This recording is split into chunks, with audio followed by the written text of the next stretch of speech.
नमस्कार दोस्तों, स्वागत है आप सभी का हमारे YouTube चैनल ज्ञान कामना पर।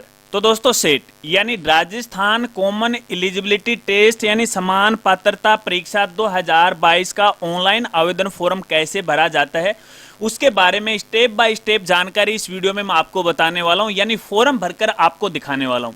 अगर आपको भी ये सेट का ऑनलाइन आवेदन फॉर्म भरना है तो इस वीडियो के साथ वो आप बने रहें। तो चलिए वीडियो को शुरू करते हैं। दोस्तों, सेट का ऑनलाइन आवेदन फॉर्म भरने से पहले आपको 4 खास बातें वो बताना चाहूंगा। दोस्तों, पहली बात तो है कि जब भी आप सेट का ऑनलाइन आवेदन फॉर्म भरो और जिस भी पोस्ट के लिए आप अप्लाई करो या जिस भी डिपार्टमेंट के लिए आप अप्लाई करो तो संबंधित डिपार्टमेंट की योग्यता है वो आपके पास होनी चाहिए। योग्यता होने के बाद ही आपको ये आवेदन करना, वरना बाद में आपको समस्या आ सकती है। और संबंधित योग्यता जानने के लिए या इसकी विस्तृत विज्ञप्ति जानने के लिए या तो आप इनकी ऑफिशियल वेबसाइट पे विजिट कर सकते हो या फिर आप हमारी वेबसाइट पर भी विजिट कर सकते हो।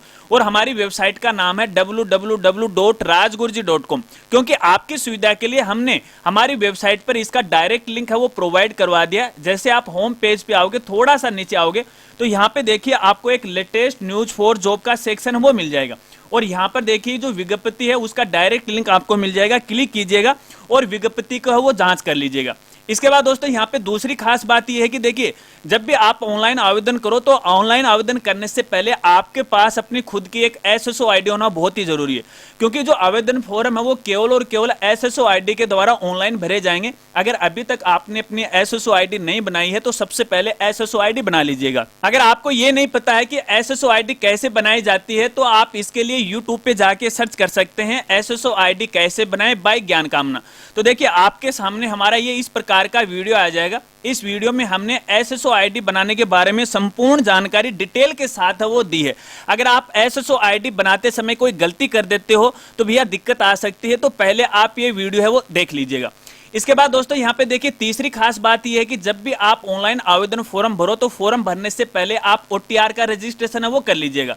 ओटीआर से मेरा मतलब है वन टाइम रजिस्ट्रेशन, क्योंकि अगर आपने अभी तक वन टाइम रजिस्ट्रेशन नहीं किया है तो आप ये आवेदन फॉर्म नहीं भर पाओगे। तो वन टाइम रजिस्ट्रेशन कर लीजिएगा।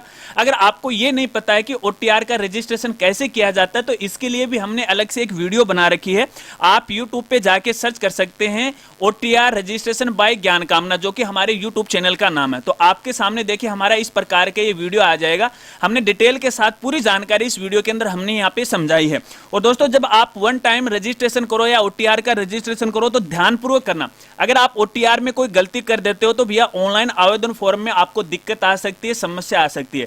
तो कहने का मतलब ये है कि दोस्तों, सेट का ऑनलाइन आवेदन फॉर्म भरने से पहले आपको एसएसओ आईडी और ओटीआर का रजिस्ट्रेशन है वो कर लेना चाहिए। ये वीडियो है वो आपको देख लेना चाहिए।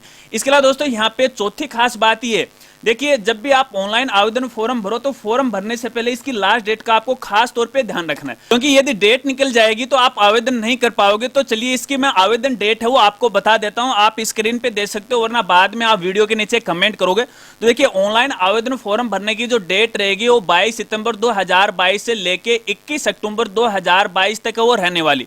आपको इससे पहले पहले आवेदन करना, हो सकता है कि बाद में डेट बढ़ा दी जाए, वो एक अलग से बात है। इसके बारे में जैसे कोई अपडेट आएगा तो आगे की वीडियो के अंदर मैं आपको जरूर जानकारी है वो दूंगा। चलिए अब ऑनलाइन आवेदन फॉर्म भरते हैं। काफी बातें हमने यहाँ पे कर ली है। करना क्या है दोस्तों, सबसे पहले तो आपको अपनी एसएसओ आईडी के अंदर लॉगिन करना है। डायरेक्टली आपको गूगल पे जाना है, एसएसओ आईडी को सर्च करना है, सबसे ऊपर लिंक आपको मिलेगा, लॉगिन पेज इस तरह से आ जाएगा। यहाँ पे आपको अपनी यूजर आईडी, पासवर्ड और ये जो कोड दे रखा है कैप्चा इस बॉक्स के अंदर आपको डालना है। इसके बाद आपको लॉगिन पे क्लिक कर देना है। अब जैसे आप लॉगिन पे क्लिक करोगे, क्लिक करने के बाद देखिए इस तरह से आप अपनी एसएसओ आईडी में लॉगिन हो जाओगे। अगर आपने पहले अपने एसएसओ आईडी के माध्यम से किसी वेबसाइट पे आपने विजिट किया तो इस तरह से आपको इंटरफेस है वो दिखाई देगा। अगर आप अपने एसएसओ आईडी में फर्स्ट टाइम में लॉगिन कर रहे हो तो देखिए फिर आपको इस तरह से इंटरफेस है वो दिखाई देगा। अब यहाँ पे आपको आवेदन करने के लिए देखिए बहुत सारी एप्लीकेशन नजर आएंगे। एक एप्लीकेशन आपको यहाँ पे सर्च करनी है और वो एप्लीकेशन है रिक्रूटमेंट पोर्टल की, जो कि मेरे केस में सबसे फर्स्ट में शो हो रही है। हो सकता है कि आपके केस में सबसे फर्स्ट में ये नहीं शो, क्योंकि देखिए यहाँ पर बहुत सारी एप्लीकेशन है। अल्फाबेट के हिसाब से आपको आर पर इसे सर्च कर लेना। फाइनल बात यह है कि आपको रिक्रूटमेंट पोर्टल वाली ये जो एप्लीकेशन है आवेदन के लिए, इस पर आपको क्लिक करना है। अब जैसे आप इस पे क्लिक करोगे तो आप जो रिक्रूटमेंट पोर्टल है उस पे रीडायरेक्ट हो जाओगे, जो कि इस तरह से इंटरफेस आपको यहाँ पे दिखाई देगा। अब यहाँ पे एक खास जानकारी आपको देना चाहूंगा। देखिए, आवेदन करने से पहले आपको OTR का रजिस्ट्रेशन करना है, और OTR के रजिस्ट्रेशन के लिए यहाँ पे आपको ऑप्शन मिल जाएगा वन टाइम रजिस्ट्रेशन। इस पे क्लिक करके आप OTR का रजिस्ट्रेशन कर सकते हैं, वीडियो की मदद आप ले सकते हैं। इसके बाद दोस्तों यहाँ पे देखिए, सेट के लिए ऑनलाइन आवेदन करने के लिए देखिए यहाँ पर आपको 3 सेक्शन दिखाई देंगे। माई एप्लीकेशन, नोटिफिकेशन का है और ऑनगोइंग रिक्रूटमेंट है। तो आपको आवेदन करने के लिए इसी ऑनगोइंग रिक्रूटमेंट में देखिए सबसे लास्ट के अंदर आपको यहाँ पे मिल जाएगा common eligibility test graduate level 2022 RSSB, और इसी के आगे आपको अप्लाई नाउ का ऑप्शन है वो मिलेगा। इस पर आपको क्लिक करना है। अप्लाई नाउ वाले ऑप्शन पे क्लिक करने से पहले खास जानकारी आपको देना चाहूंगा। दोस्तों, मान लीजिए जब आप ऑनलाइन आवेदन फॉर्म भरने जा रहे हो, बीच में कोई टेक्निकल इश्यू आ जाता है, सर्वर इश्यू आ जाता है, पेमेंट सक्सेस नहीं हो जाता है, तो देखिए फिर आपका ये जो आवेदन है यहाँ से उठ के ये जो माई एप्लीकेशन है इसके अंदर है वो आ जाता है, और फिर से आपको यहाँ से आवेदन है वो करना पड़ेगा। बार बार आपको यहाँ से नहीं करना पड़ेगा, यहाँ पर उठ के आ जाएगा, जो कि आगे मैं आपको बता दूंगा। चलिए ऑनलाइन आवेदन फॉर्म भरना शुरू करते हैं, और इसके लिए आपको अप्लाई नाउ वाले ऑप्शन पे क्लिक करना है, और इस पर क्लिक करने के बाद फिर से आपको सेट वाले ऑप्शन पे क्लिक करना है। और जब आप इस पे क्लिक करोगे तो क्लिक करने के बाद देखिए आपको इस तरह से आपके सामने है आवेदन फॉर्म ओपन हो जाएगा। अब यहाँ पे एक बात कहना चाहूंगा, बहुत सारे साथी ये भी कहना चाहेंगे कि आप तो वीडियो में बहुत जल्दी जल्दी बोलते हो। तो दोस्तों बात ये है कि देखिए वीडियो लंबी हो जाती है, तो ऐसे में हर एक चीज आपको डीपली मुझे बतानी पड़ती है, तो जल्दी जल्दी बोलना पड़ता है। इसके मैं आपसे माफी चाहता हूँ। जब आप अप्लाई नाउ वाले ऑप्शन पे क्लिक करोगे तो देखिए इस तरह से आपके सामने आवेदन फॉर्म ओपन हो जाएगा। अब यदि देखिए आपने OTR का रजिस्ट्रेशन कर रखा है तो आपकी कुछ बेसिक जो इन्फॉर्मेशन है वो ऑटोमेटिक यहां से वो ले लेगा, ठीक है। ऑटोमेटिक इस फॉर्म के अंदर है वो आ जाएंगे, जिसके अंदर आप बदलाव नहीं कर सकते। अगर OTR में किसी प्रकार की कोई गलती है तो भैया वो गलती ही रहने वाली है, आप OTR में अपडेट है वो कर सकते हैं। अब इस फॉर्म के अंदर देखिए दोस्तों 4-5 ऑप्शन आपको नजर आएंगे, या 4-5 जो स्टेप है वो आपको नजर आएंगे। बेसिक डिटेल है, पर्सन डिटेल है, क्वालिफिकेशन है, आइडेंटिफिकेशन है। इन सभी स्टेप को एक एक करके आपको फिल करना है। यहाँ पे सबसे पहला आ रहा है बेसिक डिटेल। तो बेसिक डिटेल के अंदर आपको कुछ अपनी बेसिक जानकारी है वो डालने, कुछ खास नहीं है, अपना नाम पता, अपनी जन्म तिथि है, अपने माता पिता का नाम है और अपनी कैटेगरी है, ठीक है। और इसके अलावा कोई खास जानकारी नहीं है। यहाँ पर जो मेन बात है वो आपको यहाँ पे बता देता हूँ। देखिए यहाँ पे एक तो आपकी जो मैरिड स्थिति है वो आपको यहाँ पे सिलेक्ट और अनसिलेक्ट करना है। अगर आप मैरिड हो तो आप मैरिड कर लीजिएगा, अनमैरिड हो तो आप अनमैरिड भी कर सकते हो, ठीक है। अगर इसके अलावा आप मान लीजिए विधवा हो या फिर आप तलाकशुदा हो तो आपके अनुसार यहाँ पे कोई भी ऑप्शन है वो सिलेक्ट कर सकते हैं। इसके बाद आपको यहाँ पे अपने जीवन साथी का नाम लिखना है। यदि आवेदन फॉर्म किसी महिला के द्वारा किया जा रहा है तो वो तो अपना पति का नाम लिखे, यदि पुरुष के द्वारा किया जा रहा है वो अपनी पत्नी का नाम है वो लिखे।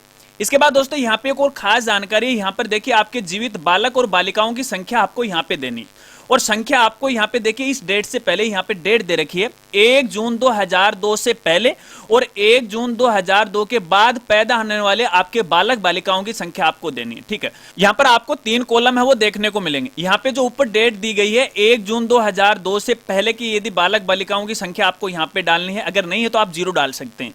इसके अलावा 1 जून 2002 के बाद कितने बालक बालिकाएं उनकी संख्या आपको डालनी है, अगले वाले कॉलम में ऑटोमेटिक है आपके यहाँ पे देखिए संख्या वो आ जाएगी। इसके बाद आगे यहाँ पे आपको अपने मोबाइल नंबर डालने और फिर यहाँ पे आगे व्हाट्सएप मोबाइल नंबर डालने, अगर दोनों सेम है तो आप सेम भी डाल सकते हैं। इसके बाद यहाँ पे देखिए आपकी जो मेल आईडी है वो ऑटोमेटिक आ जाएगी आपकी SSO आईडी से, ठीक है। इसके बाद अपनी आधार आईडी डालनी है, आपका जन आधार आईडी डालनी है, तो कुछ बेसिक सी जानकारी है जो आप आराम से वो डाल सकते हैं। इसके बाद दोस्तों आगे वाले सेक्शन के अंदर अप्लाई फॉर के लिए आवेदन, यानी आप ये आवेदन करने जा रहे हो किसके लिए, तो यहाँ पे देखिए आपको ऑप्शन देखने को मिल जाए, क्या आप राजस्थान के अनुसूचित क्षेत्र से संबंधित हैं। अगर आप पे लागू होता है तो यस कर दीजिएगा, वरना आप नो कर दीजिएगा, ठीक है। अब इसके बाद आगे यहाँ पे देखिए आपको अपना पत्राचार का पता है वो लिखना है। तो देखिए वैसे तो आपका जो एड्रेस है वन टाइम में जो रजिस्ट्रेशन किया है उससे ऑटोमेटिक है वो आ जाएगा, फिर भी यदि मान लीजिए कहीं पर आपको चेंज करना है तो आप आराम से वो चेंज कर सकते हैं। अपनी डिटेल भरने के बाद आपको नेक्स्ट पे क्लिक करना है, और नेक्स्ट पे क्लिक करने के बाद एक बार ये कंफर्म है, आपसे पूछेगा कि आपने जो मोबाइल नंबर ईमेल आईडी दी है वो क्या सही है। यदि वो सही है तो आप यस कर दीजिएगा, तो आपकी ये स्टेप है वो कंप्लीट हो जाएगी। इसके बाद दोस्तों नेक्स्ट स्टेप आ जाती है, और इस स्टेप के अंदर आपको अपनी पर्सन डिटेल है वो देनी। अब यहाँ पे देखिए सबसे पहले तो अपनी नेशनलिटी है, अपनी राष्ट्रीयता है जो कि इंडियन है, ठीक है, हम सभी भारतीय हैं। इसके बाद आगे आपको यहाँ अपना गृह राज्य है उसको सिलेक्ट करना है। यदि आप राजस्थान के निवासी हैं तो आपको राजस्थान सिलेक्ट करना है। यदि आप राजस्थान के अलावा किसी दूसरे राज्य के रहने वाले हैं तो आप अपनी आवश्यकता के अनुसार अपना स्टेट यहाँ से सिलेक्ट कर लीजिएगा और उसी के अनुसार आपको यहाँ से अपना डिस्ट्रिक्ट है वो सिलेक्ट करना है। और इसके बाद दोस्तों आगे यहाँ पे देखिए विशेष श्रेणियां आ जाती हैं, स्पेशल कैटेगरी आ जाती हैं। अगर आप भूतपूर्व सैनिक हो तो आपको यहाँ पे यस करना है, वरना नो करना है। यदि आप भूतपूर्व सैनिक हो और आप यहाँ पे यस करते हो तो देखिए आगे आपको सर्विस का स्टेटस वो देना पड़ेगा। और यहाँ पे देखिए एनओसी अगर आपने ली है तो आपको इसको सिलेक्ट करना है। इसके अलावा यदि आप रिटायर्ड कर्मचारी हैं तो आपको इसको सिलेक्ट करना है। जैसे मान लीजिए आप रिटायर्ड हैं तो आपको यहाँ पे अपना पीपीओ नंबर है और डेट आपको डालनी पड़ेगी। और इसके अलावा मान लीजिए आपने फिलहाल सर्विस के अंदर हो, आपने डिपार्टमेंट से एनओसी ले ली है तो फिर यहाँ पे एनओसी लेटर नंबर है और डेट आपको यहाँ पे डालनी पड़ेगी, ठीक है। चलिए मेरे केस के अंदर मैं यहाँ पे नो करता हूँ। इसके बाद दोस्तों यदि आप कोई खिलाड़ी हो, विशेष खिलाड़ी हो, तो आपको यहाँ पे येस नो में जवाब देना है। अगर आप यहाँ पे येस करते हो तो यहाँ पे देखिए आपके सामने ऑप्शन आएंगे दो, एक तो आ रहा है नेशनल का, एक आ रहा है इंटरनेशनल का। अब आप किस प्रकार के खिलाड़ी हो आप अपने आवश्यकता के अनुसार यहाँ पे सिलेक्ट आपको करना है। अब जैसे मान लीजिए आपने नेशनल को यहाँ पे सिलेक्ट किया तो यहाँ से आपसे कुछ इंफॉर्मेशन है वो मांगी जाएगी। और सबसे पहले देखिए यहाँ पे पूछा जा रहा है क्या आपने किसी टूर्नामेंट में भाग लिया है, तो आपको यस करना है। इसके बाद यहाँ पे टूर्नामेंट का प्रकार कैसा है, इंडिविजुअल है या टीम प्लेयर है, आप अपने आवश्यकता के अनुसार सिलेक्ट कर लीजिएगा। और इसके बाद मेडल का प्रकार कैसा है, आप अपने आवश्यकता के अनुसार सिल्वर गोल्ड है वो आप यहाँ पे सिलेक्ट है वो कर सकते हो, ठीक है। इसके बाद वो संस्था कौन सी है जिसके थ्रू आपने खेला उसका नाम आपको डालना है, खेल का नाम क्या है, भागीदारी का वर्ष क्या है, यानी कुछ बेसिक सी जानकारी आपको डालना जो कि आप आराम से डाल सकते हो। मेरे केस में मैं इसे नो कर रहा हूँ। इसके बाद यहाँ पे देखिए अगला ऑप्शन यहाँ पे आ रहा है क्या आप मौजूदा राज्य सरकार के कर्मचारी हैं वो भी स्थायी। अगर आप राजस्थान गवर्नमेंट के एम्प्लॉय हैं तो आपको यहाँ येस नो में जवाब देना है। अगर आप यहाँ पे येस करते हो तो संबंधित डिपार्टमेंट का नाम आपको यहाँ पे लिखना पड़ेगा, मैं यहाँ पे नो कर रहा हूँ। इसके बाद आगे आपसे पूछा गया क्या आपकी पारिवारिक वार्षिक आय 2.5 लाख से कम है। इसको थोड़ा सा गौर करके सुन लीजिएगा और ध्यान लगा के देख लीजिएगा। यदि आपके पूरे परिवार की वार्षिक आय 2.5 लाख से कम है तो यहाँ पे आपको येस करना वरना नो करना है। लेकिन जैसे आप यहाँ पे येस करते हो एक बार फिर से आपको कंफर्म के लिए पूछेगा। मान लीजिए यहाँ पे आपने येस किया तो यहाँ पे आपकी जो आवेदन शुल्क है वो भी कम लगने वाली है। कैसे देख लीजिएगा, मैं आपको यहाँ पे एक बार विज्ञप्ति है वो दिखा देता हूँ। यहाँ पे देखिए आवेदन शुल्क के बारे में जानकारी वो दी गई है। अगर आप जनरल कैटेगरी और क्रिमिलियर श्रेणी के अन्य पिछड़ा वर्ग और अति पिछड़ा वर्ग से हैं तो आपको यहाँ पे देखिए आवेदन शुल्क वो 450 रुपए लगने वाली है।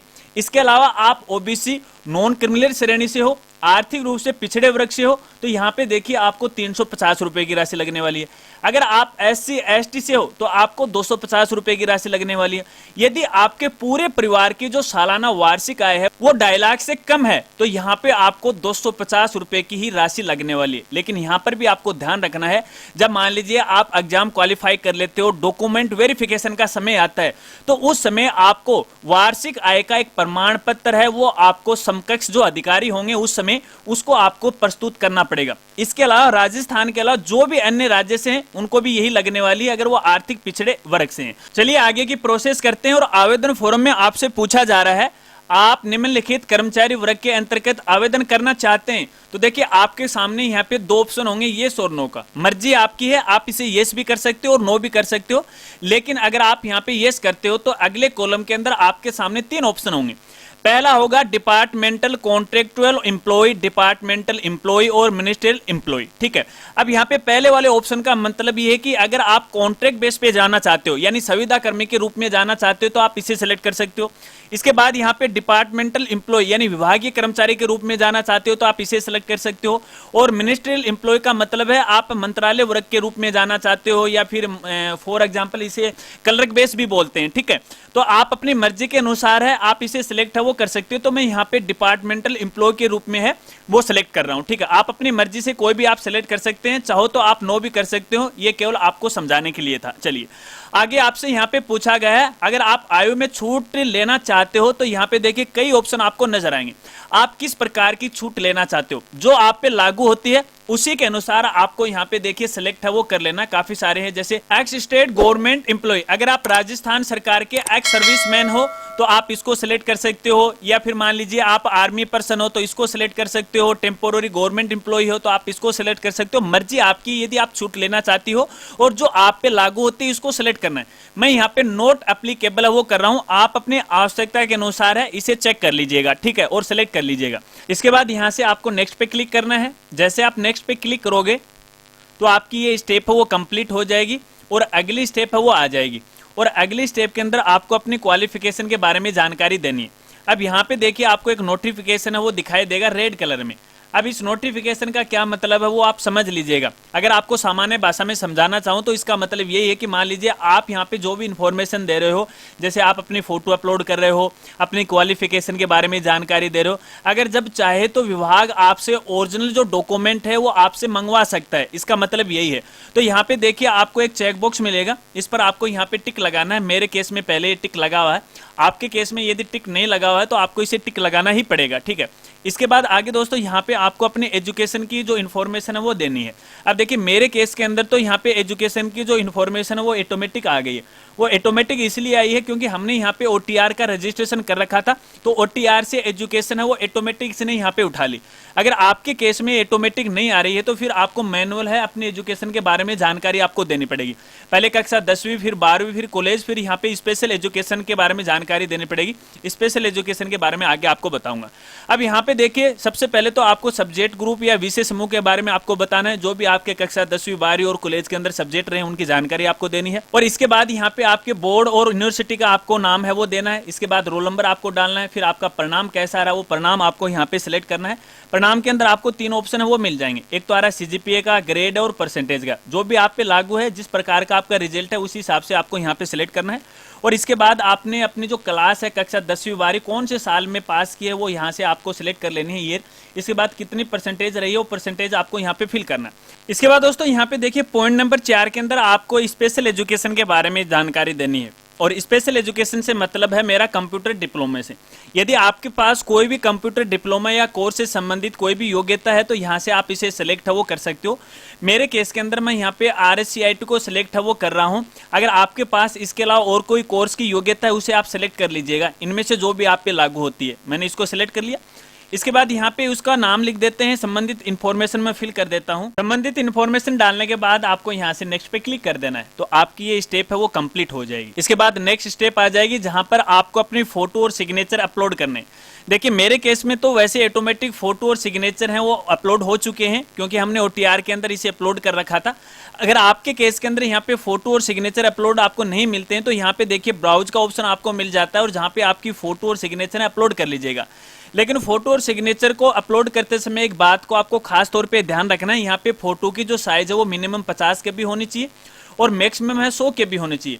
और सिग्नेचर की जो साइज है वो मिनिमम 20 KB और अधिकतम है वो 50 KB होनी चाहिए। अगर इससे कम ज्यादा होगी तो आपकी फोटो अपलोड नहीं होगी। इसके बाद आगे यहाँ पे बॉडी मार्क के बारे में इंफॉर्मेशन देनी है। बॉडी मार्क से मतलब है पहचान चिन्ह। आपके शारीरिक कोई भी पहचान चिन्ह है जो कि प्राकृतिक है उसके बारे में जानकारी आपको देना है। और पहचान चिन्ह प्राकृतिक होना चाहिए, न कि कृत्रिम। और कृत्रिम से मेरा मतलब है जैसे आपके शरीर पर कोई चोट लग गई, ठीक है, कोई घाव का चिन्ह है तो उसके बारे में नहीं लिखना है क्योंकि ये कृत्रिम है, प्राकृतिक नहीं। प्रकृति के द्वारा हमें जो देह है उसके बारे में आपको लिखना है, जैसे आपके शरीर पर कोई काला तिल है, ठीक है, ये इन्फॉर्मेशन आपको यहाँ पे डालनी है। इसके बाद आपको यहाँ पे नेक्स्ट पे क्लिक करना है। अब नेक्स्ट पे क्लिक करने के बाद देखिए आपकी स्टेप कंप्लीट हो जाएगी और आपके सामने आपका भरा हुआ जो फॉर्म है उसका प्रीव्यू है आपको देखने को मिल जाएगा, जहां पे देखिए आपको अपनी संबंधित इंफॉर्मेशन है एक बार पूरी तरह से चेक करनी है। जहां पे आपका नाम, पता है, एड्रेस है, आपकी क्वालिफिकेशन है, टोटल जानकारी आपको यहाँ पे वेरीफाई करनी है। अगर मान लीजिए कहीं पर भी कोई गलती है तो आप इसे पहले एडिट कर लीजिएगा। अगर आपको लगता है कि भैया अपने फॉर्म में किसी प्रकार की कोई गलती है तो यहाँ पे देखिए आपको अपडेट का ऑप्शन नजर आ जाएगा, ठीक है, अपडेट का ऑप्शन आपको यहाँ पे नजर आ रखा है, ठीक है। इस पर क्लिक करने के बाद वापस वही स्टेप ओपन हो जाएगी जो हम फिलहाल भर के लेके आए हैं। अपनी बेसिक डिटेल है, एजुकेशन डिटेल है, हर एक स्टेप में आपको जहां पर गलती रखी है उसको आपको यहाँ पे अपडेट कर देना। अगर आपको ऐसा लग रहा है कि फॉर्म में किसी प्रकार की कोई गलती नहीं है तो फिर आपको यहाँ से फाइनल सबमिट करना है और उसके बाद आपको पेमेंट करना है। जब आपका पेमेंट सक्सेसफुली हो जाएगा तो ही आपका फॉर्म है वो फाइनल सबमिट है वो समझा जाएगा। लेकिन यहाँ पे फाइनल सबमिट करने से पहले एक जानकारी आपको देना चाहूंगा। देखिए, मैंने आपको कहा कि आपका पेमेंट सक्सेसफुली होने के बाद आपका फॉर्म है वो फाइनल सबमिट होगा। तो यहाँ पे देखिए, फीस के बारे में एक इन्फॉर्मेशन आपको दिखाई देती है पॉइंट नंबर 5 के अंदर। ठीक है, शुल्क की स्थिति देखिए, फिलहाल यहाँ पे आ रहा है नोट सबमिटेड येट। ठीक है, और यहाँ पे देखिए अंगूठे का निशान नीचे की तरफ आ रहा है और रेड कलर में आ रहा है। जब आपकी पेमेंट सक्सेसफुली हो जाएगी तो यहाँ पे देखिए अंगूठे का निशान है वो तो ऊपर की तरफ हो जाएगा और इसका जो कलर है वो ग्रीन हो जाएगा, जो कि आगे मैं आपको बता दूंगा जब हमारा पेमेंट है वो सक्सेसफुली होगा। दोस्तों, फॉर्म को फाइनल सबमिट करने से पहले एक और खास जानकारी आपको यहाँ पे देना चाहूंगा। देखिए, मैंने वीडियो की शुरुआत में बताया था कि मान लीजिए कई बार ऐसा होता है कि हमारे फॉर्म में कोई टेक्निकल इशू आ जाता है, बीच में अपना फॉर्म अटक जाता है या फिर पेमेंट है सक्सेसफुली नहीं हो जाता है, अपने कीबोर्ड से बैक की प्रेस हो जाती है, लाइट चली जाती है या किसी भी प्रकार की कोई समस्या आ जाती है, फॉर्म फाइनल सबमिट नहीं होता है। तो फिर ऐसी स्थिति में आपको क्या करना है? तो देखिए, एक बार मैं यहाँ पे ये टैब है वो क्लोज कर रहा हूँ और क्लोज करने के बाद एक बार फिर से मैं अपनी SSO ID के अंदर यहाँ पे लॉगिन करता हूँ और ये कैप्चा कोड है यहाँ पे डाल के आपको दिखाता हूँ जो एक्चुअल जो प्रॉब्लम आती है, ताकि अगर आपके सामने भी इस प्रकार की कोई प्रॉब्लम आए तो आपको किसी प्रकार की कोई परेशानी नहीं आए, क्योंकि मैं नहीं चाहता कि आपके सामने कोई परेशानी आए और हमारी वीडियो के नीचे कोई कमेंट करे, क्योंकि ऐसी बात है मैं या फिर ऐसी कमी छोड़ता ही नहीं वीडियो के अंदर, टोटल जानकारी देता हूँ, इसलिए हमारी वीडियो है वो अक्सर लंबी हुआ करती है। तो देखिए, हमने SSO ID के अंदर यहाँ पे लॉगिन कर लिया है और रिक्रूटमेंट पोर्टल पे हमने फिर से यहाँ पे लॉगिन किया है, डैशबोर्ड वापस ओपन हो गया। अब देखिए दोस्तों, मैंने शुरुआत के अंदर आपको बताया था कि यहाँ पे देखिए 3 सेक्शन आपको नजर आते हैं, my application, notification, ongoing recruitment. अब देखिए, हमने सेट का जो ऑनलाइन फॉर्म भरा तो शुरुआत के अंदर देखिए यहाँ पे आपको लिंक दिखाई दे रहा था अप्लाई नाउ का, लेकिन फिलहाल यहाँ से लिंक है वो गायब हो चुका है, क्योंकि एक SSO ID से केवल एक ही कैंडिडेट है वो आवेदन कर सकता है। अब कोई टेक्निकल इश्यू आ गया, आपका फॉर्म फाइनल सबमिट नहीं है, तो फिर आप अपना फॉर्म दोबारा सबमिट कहां से करोगे? तो देखिए दोस्तों, यहाँ पे अपना ये जो माई एप्लीकेशन है, आपका फॉर्म ऑनगोइंग रिक्रूटमेंट से उठ के यहाँ पे माई एप्लीकेशन के अंदर आ जाता है और यहाँ पे आप देख सकते हो कॉमन एलिजिबिलिटी टेस्ट है, ग्रेजुएट लेवल 2022। ठीक है, और यहाँ पे देखिए अप्लाई नाउ का ऑप्शन नजर आ रहा है, तो यहाँ से आपको अपना फॉर्म फिर से ओपन करना है, इस पर आपको क्लिक करना है। अब जैसे आप इस पे क्लिक करोगे तो वापस आपका फॉर्म ओपन हो जाएगा और जो जो आपने स्टेप भरे हैं वो सारी स्टेप देखिए आपको देखने को मिल जाएंगे।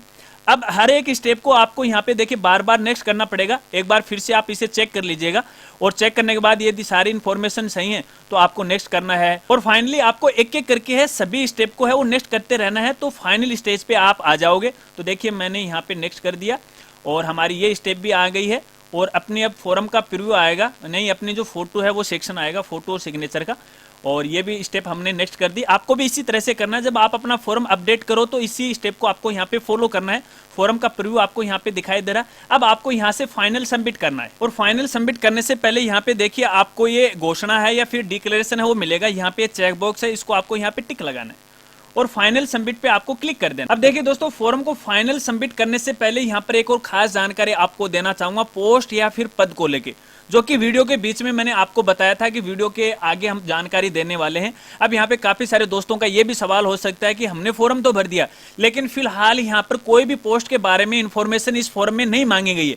जैसा कि यहाँ विज्ञप्ति में आपको यहाँ पे दिखाना चाहूंगा, देखिए काफी सारी पोस्ट आपको यहाँ पे नजर आ रही हैं और डिपार्टमेंट का नाम नजर आ रखा है और यहाँ पे पोस्ट का नाम आ रखा है, तो इसके बारे में तो फॉर्म में कहीं पर भी जानकारी नहीं मांगी है। तो यहाँ पे आपको कहना चाहूंगा, देखिए इस आवेदन फॉर्म में फिलहाल आपको कोई भी पोस्ट नहीं भरनी होती है, क्योंकि ये सेट की एग्जाम है, यानी समान पात्रता एग्जाम है। जब आप इसको क्वालिफाई कर लेते हो और जितने भी इसकी स्टेप होंगी क्वालिफिकेशन की, जैसे कोई इंटरव्यू वगैरह वगैरह सब आप क्वालिफाई कर लेते हो, तो फिर आपसे संबंधित डिपार्टमेंट के बारे में आपसे जानकारी पूछी जाएगी और संबंधित पोस्ट के बारे में आपसे पूछा जाएगा। तो उस समय है आपको ये इन्फॉर्मेशन भरनी है। फिलहाल आपको इस आवेदन फॉर्म में किसी प्रकार की कोई भी पोस्ट का जिक्र आपको नहीं करना है या फिर इन्फॉर्मेशन आपको नहीं देनी है। चलिए फॉर्म को फाइनल सबमिट करते हैं। फाइनल सबमिट वाले ऑप्शन पे आपको क्लिक करना और यहाँ पे देखिए इनका डिस्क्लेमर आ रहा है, यानी इनकी जो भी टर्म्स और कंडीशन है वो आपको माननी पड़ेंगी विभाग की।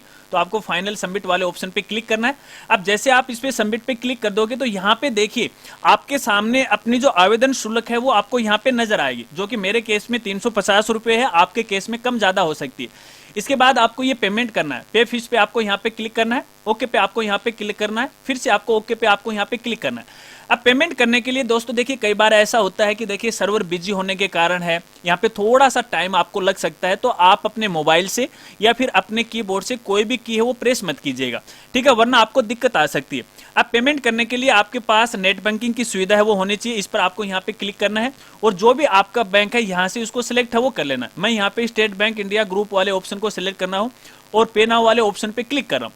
अब जैसे मैंने इस पे यहाँ पे क्लिक किया तो देखिए संबंधित बैंक की लॉगिन आईडी पे ये चला गया। यहाँ पे आपको अपने यूजर आईडी और पासवर्ड आपको डालना है। इसके बाद आपको यहाँ पे लॉगिन पे क्लिक करना है तो आप अपने बैंक की आईडी के अंदर लॉगिन हो जाओगे। इसके बाद आपके बैंक अकाउंट से जो राशि कटने वाली है वो अमाउंट आपको यहाँ पे दिखा देगा, 10 रुपए बैंक चार्ज है ये ले रहा है। उसके बाद आपको कन्फर्म पे क्लिक करना है। एक ओटीपी आपके मोबाइल नंबर पे आएगी, ओटीपी डालने के बाद आपको कन्फर्म पे क्लिक करना है। तो देखिए यहाँ पे आपका पेमेंट सक्सेसफुली हो जाएगा। यहाँ पे देखिए आपको देखने को मिल जाएगा योर पेमेंट वाज सक्सेसफुली, यानी आपका पेमेंट है वो सक्सेसफुली हो गया है। और यहाँ पे देखिए PRN नंबर है, इसको आपको संभाल के रखना है। अब देखिए दोस्तों पेमेंट करने के बाद ऑटोमेटिक है ये पेज है अपना जो रिक्रूटमेंट पोर्टल है उस पर रीडायरेक्ट हो जाएगा, ठीक है। और रीडायरेक्ट होने के बाद देखिए यहाँ पे आपकी एप्लीकेशन आईडी नंबर आपके सामने होंगे। अब यहाँ पे देखिए आपके सामने दो ऑप्शन होंगे, एक तो आ रखा है click here to print fees receipt, आपको फीस रिसीट है वो भी आपको प्रिंट करनी है या फिर PDF फाइल में आपको अपने पास सेव रखनी है। और यहाँ पे अगला ऑप्शन आ रहा है प्रिंट एप्लीकेशन फॉर्म, तो यहाँ से आप अपना एप्लीकेशन फॉर्म है वो भी प्रिंट कर सकते हो। फिलहाल मेरे केस के अंदर मैं यहाँ पे देखिए जो रिसिप्ट है वो प्रिंट कर रहा हूँ। उसके बाद दूसरा तरीका मैं आपको बताऊंगा कि आप अपना जो भरा हुआ फॉर्म है कैसे आप प्रिंट कर सकते हैं। देखिए मैंने यहाँ पे इसको PDF फाइल है, मैं इसको यहाँ पे सेव कर लेता हूँ, ठीक है। और उसके बाद एक बार मैं होम पेज पे चलता हूँ, ठीक है। वापस मैं होम पेज पे आ गया। अब भरा हुआ फॉर्म, मान लीजिए जब आपका फॉर्म सक्सेसफुली हो जाएगा, पेमेंट सक्सेसफुली हो जाएगा, तो उसके बाद देखिए ये जो माई एप्लीकेशन है यहाँ पर आपका भरा हुआ फॉर्म नजर आएगा। अगर सब काम सक्सेसफुली हो जाता है तो यहाँ पे देखिए व्यू एप्लीकेशन का लिंक आपको मिल जाएगा, यानी यहाँ से आप भरा हुआ फॉर्म है वो डाउनलोड कर सकते हो। एक बार आपको मैं डाउनलोड करके आपको दिखा देता हूँ। इस पर आपको यहाँ पे क्लिक करना है। क्लिक करने के बाद देखिए जब आपका पेमेंट सक्सेसफुली हो जाता है तो यहाँ पे देखिए डिपार्टमेंट का लोगो आपको यहाँ पे नजर आता है। उसके बाद आपकी फोटो पर यहाँ पे देखिए बार कोड है वो नजर आते हैं और यहाँ पे देखिए आपकी आवेदन संख्या वो भी नजर आती है। तो इसका मतलब है ये सक्सेसफुली हो गया। अब इस भरे हुए फॉर्म को यहाँ से आपको प्रिंट करना है। यहाँ पे देखिए प्रिंट का ऑप्शन आपको मिल जाता है, इस पर आपको यहाँ पे क्लिक करना है। मैं इसको PDF फाइल के अंदर सेव कर रहा हूँ फ्यूचर के लिए, तो मैंने देखिए इसको सेव कर लिया। इसी तरह से आपको यहाँ पे सेव करना। इसके अलावा दोस्तों यहाँ पर पेमेंट को लेके एक और खास जानकारी आपको देना चाहूंगा, जो कि वीडियो के बीच में मैंने आपको बताया था कि हमारा पेमेंट सक्सेसफुली हुआ है नहीं हुआ। तो आप यहाँ पे पॉइंट नंबर 5 में देखिएगा फीस स्टेटस या फिर शुल्क की स्थिति, और यहाँ पे लिखा हुआ फीस सबमिटेड। और अब की बार देखिए अंगूठे का निशान ऊपर की तरफ हो गया है और इसका कलर है वो भी ग्रीन कलर हो गया। अब इसका मतलब है कि हमारी जो फीस है वो सक्सेसफुली कट गई है, हमारा पेमेंट सक्सेसफुली हो चुका है। और यहाँ पे देखिए पेमेंट का स्टेटस या फिर भुगतान की स्थिति आपको नजर आएगी सक्सेस, और यहाँ पे डेट और टाइम है वो दिखा देगा। और इसके अलावा आगे यहाँ पे देखिए ट्रांजैक्शन आईडी या रिसिप्ट नंबर आपको दिखा देगा। कहने का मतलब है जब यहाँ पे ग्रीन कलर आ जाता है, अंगूठे का निशान ऊपर की तरफ हो जाता है, तो आपका जो पेमेंट है वो सक्सेसफुली है वो हो जाता है। अब देखिए दोस्तों कई बार ऐसा होता है कि मान लीजिए आपका पेमेंट आपके बैंक अकाउंट से कट जाता है और उसके बाद आपका फॉर्म फाइनल सबमिट नहीं होता है, तो देखिए यहाँ पे आपको वेरीफाई पेमेंट का एक ऑप्शन नजर आता है। हालांकि मेरे केस में तो फिलहाल यहाँ पे नजर नहीं आ रखा है। मान लीजिए आपके बैंक अकाउंट से पैसा कट गया तो यहाँ पे वेरीफाई पेमेंट का ऑप्शन आता है। तो देखिए आपको 24 घंटे या फिर 1-2 घंटे बाद वेट करना चाहिए। पहले 1-2 घंटे बाद ट्राई कर लेना, फिर 24 घंटे बाद वो आप ट्राई कर लेना। ऑटोमेटिक है, इनके सर्वर पर आपका पेमेंट है वो वेरीफाई हो जाएगा और फिर इसी तरह से आपका फॉर्म फाइनल सबमिट हो जाएगा। और फाइनल सबमिट होने के बाद आप यहाँ पे प्रिंट ले सकते हैं। तो दोस्तों इसी प्रकार से अपन राजस्थान सेट एग्जाम 2022 का ऑनलाइन आवेदन फॉर्म भर सकते हैं। शायद आप समझ गए होंगे। आवेदन फॉर्म भरते समय आपको यदि किसी प्रकार की कोई दिक्कत आ रही है, कोई समस्या आ रही है, तो आप वीडियो के नीचे कमेंट कर सकते हैं। मैं आपकी पूरी हेल्प करने की कोशिश करूंगा। अगर वीडियो जानकारी आपको अच्छी लगी हो तो यार वीडियो को लाइक है वो जरूर कीजिएगा। इस वीडियो में अपने दोस्तों में भी शेयर कर दीजिएगा। अगर आप हमारे चैनल पर पहली बार आए हैं और अभी तक चैनल को नहीं सब्सक्राइब किया है तो चैनल को भी सब्सक्राइब कर लीजिएगा। बेल आइकन दबा के ऑल नोटिफिकेशन है उसे भी ऑन कर लीजिएगा, ताकि इसी प्रकार से नई नई वीडियो की जानकारी वो आपको मिलती रहे। क्योंकि हमारे इस चैनल पर आपको शिक्षा जगत से जुड़ी हर प्रकार की जानकारियां हैं वो समय समय पे वो मिलती रहेगी। तो मिलते हैं फ्रेंड्स अगली एक नई वीडियो के साथ। तब तक के लिए जय हिंद, जय भारत।